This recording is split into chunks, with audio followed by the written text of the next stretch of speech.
Hey guys! Welcome back to my YouTube channel. For today's video, I'm going to show you yung mga nabili ko sa Shopee, which is affordable lang siya and worth it bilhin. Without further ado, let's get started.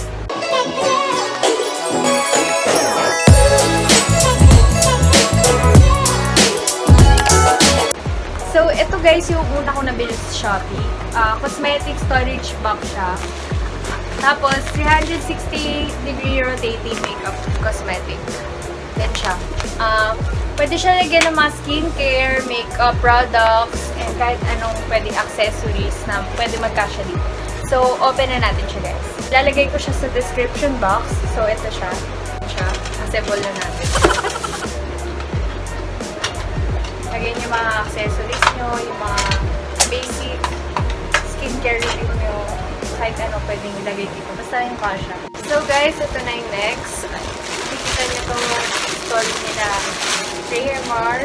Mga pwedeng pang workout na top. Try na natin sila. So guys, ito yung article.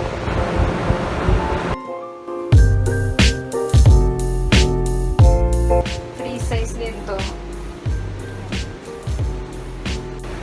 So, if you want to get one of these tops, padded pa na siya, guys, by the way.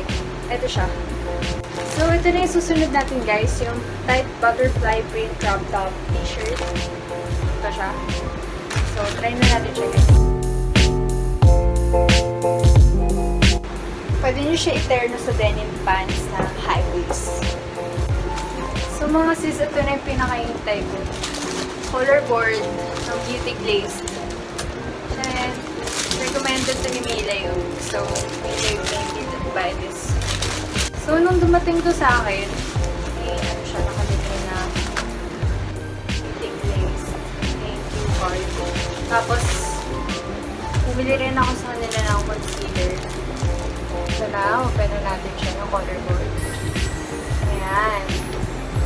Ganda niya, sis. Ito pa. Grabe, sobrang ganda. Promise, guys. Bilhin nyo. Ayan. Ayan siya. Sobrang big. Ayan mga sis. Sobrang pigmented niya. Sobrang ganda ng green palette.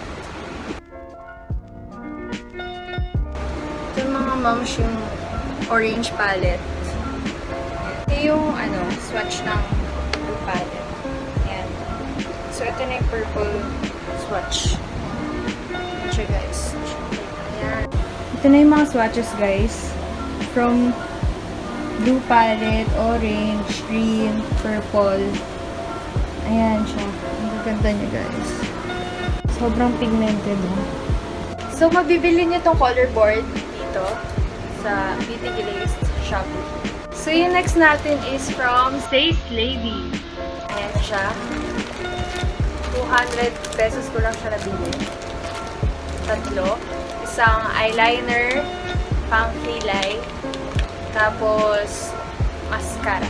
So, ito yung eyeliner ng SACE Lady. So, yung next natin is yung mascara. Ayan. So, yung next natin guys is yung tinted brow gel. Ayan. Gamit ko na siya ngayon sa kilay ko. So, yung last product natin is itong Contour Highlighter Palette. So, yung last na nabili ko is itong mga accessories galing sa Shopee.